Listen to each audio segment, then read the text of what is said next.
Mic check 1, 2, 3. Powered by India's #1 gold buying company, Attica Gold Company. Tiruchendur கும்பாபிஷேக விழாவின் போது செய்தியாளர்களை சந்தித்த அமைச்சர் சேகர் பாபு, மதுரையில் நடந்தது பாஜக மாநாடு, ஆனால் இதுதான் பக்தர்களின் மாநாடு என தெரிவித்துள்ளார். துறை என்று ஒன்று இருந்தால்தான், அரசு அதனுடைய தலையீடு என்று ஒன்று இருந்தால்தான் நிர்வாகம் செம்மைப்படுத்த முடியும், நிர்வாகத்தை ஒழுங்குபடுத்த முடியும்.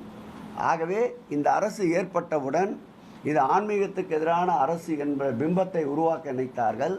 அந்த பிம்பத்தை அடித்து நொறுக்கி இருக்கின்றார் எங்களுடைய உயிரினும் மேலான மாண்புமிகு தமிழக முதல்வர் அவர்கள். அதற்காகத்தான் இயலாதவர்கள் இன்றைக்கு மீண்டும் மீண்டும் அதையே இந்து சமய அறநிலைத்துறை எடுக்க வேண்டும் என்று கோரிக்கை வைக்கிறார்கள். கார் உள்ளளவும், கடல் நீர் உள்ளளவும், தெய்வங்கள் உள்ளளவும், தெய்வ நம்பிக்கை உள்ளளவும் நிச்சயமாக இந்த துறை அரசு சார்ந்துதான் இருக்க வேண்டும்.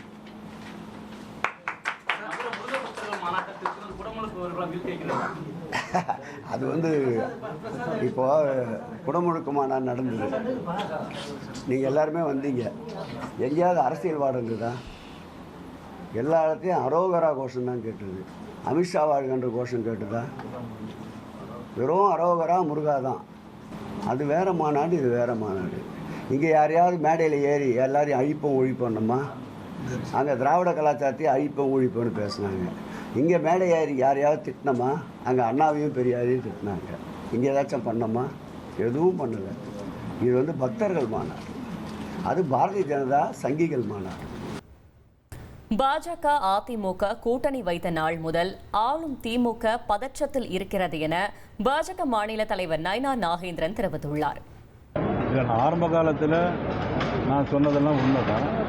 அதுக்கு பிறகு நேற்று முன்தினம் இப்போ உள்ள செய்திகளை பார்க்கும்போது அவர் விருப்பம் இல்லை அப்படிங்கும்போது, எங்களை பொறுத்த மட்டும் தமிழ்நாட்டில் திராவிட முன்னேற்ற கழகம் இருக்கக்கூடாது, அவருடைய கொள்கையும் அதுதான்.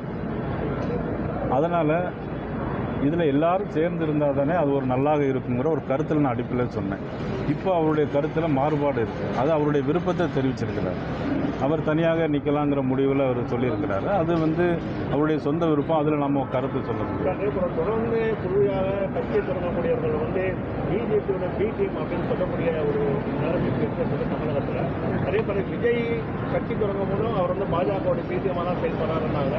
கமல் கட்சி தொடங்கும் போதும் அவரும் பிஜேபியோட பி டீமாக தான் செயல்படுறாங்க. ஆனால் தற்போது கமல் பார்த்தீங்கன்னா திமுகவோட மாநில உறுப்பினராக இருக்காரு. இந்த கருத்தை நீங்கள் எப்படி பார்க்குறாங்க? இல்லை, இது எல்லாமே ஆளுங்கட்சியினுடைய ஒரு பிரச்சாரம் தான். இன்றைக்கி ஆளுங்கட்சிக்கு பிஜேபியை பார்த்தாலே ஒரு பயம். இன்னைக்கு இவ்வளோ நாளும் பேசாமல் இருந்தாங்க 4 வருஷமும். எப்போது அதிமுகவுடைய கூட்டணி, தேசிய ஜனநாயக கூட்டணி அதிமுக மீண்டும் இணைந்திருக்கு அப்படின்னு சொன்ன உடனே அன்னையிலேருந்து பார்த்தீங்கன்னா ஒரே பதட்டத்தில் தான் திமுகவை சேர்ந்த எல்லாருமே இருக்கிறாங்க. அந்த பதட்டத்தினுடைய வெளிப்பாடு தான் பி டீம்னு முதல்ல சொல்லுவாங்க. இப்போ இவர் மதிப்புக்குரிய விஜய் அவர் இல்லைன்னு சொன்ன உடனே அதை விட்டுட்டாங்க. முன்னால் கமலஹாசன் பி டீம்னு சொன்னாங்க. இப்போ கமலஹாசன் அவர்கள் அவர்களுடைய அணியிலே இருக்கிறாரு. அவங்களே அதுக்கு நாடாளுமன்ற உறுப்பினரெல்லாம் ராஜ்யசபா வரை கொடுத்துருக்காங்க. இதனால என்ன தெரியுது அப்படின்னா, என்ன உங்களுக்கே புரியும். இதிலிருந்து திமுக ஒரு வேண்டாத பிரச்சாரத்தை திமுக எப்பொழுதுமே கையில் எடுத்திருக்குங்கிறது தான் என்னுடைய. கேட்டீங்களா, தேர்தலுக்கு என்ன நாள் இருக்கு? இந்த நாள் கேப்பில் விஜய் மறுபடியும் மாறி இந்த கூட்டணியில் இணையறதுக்கு வாய்ப்பு இருக்குன்னு நீங்கள் நினைக்கிறீங்களா?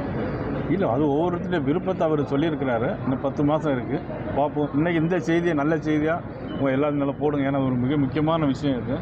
நம்ம உதவி செஞ்சுருக்கோம். இல்லை, உதவி செய்வோம், எல்லாத்துக்கும் உதவி செஞ்சதை சொல்லி இது பண்ணலை.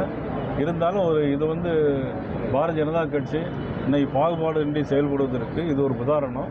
தொடர்ந்து உங்களுடைய ஆதரவு தேவை. நன்றி, வணக்கம். Mic check 1, 2, 3. Powered by India's #1 gold buying company, Attica Gold Company. உங்கள் தந்திவன் தொலைக்காட்சியில் காவலன் வியாழன் தோறும் இரவு 8 மணிக்கு காணத் தவறாதீர்கள்.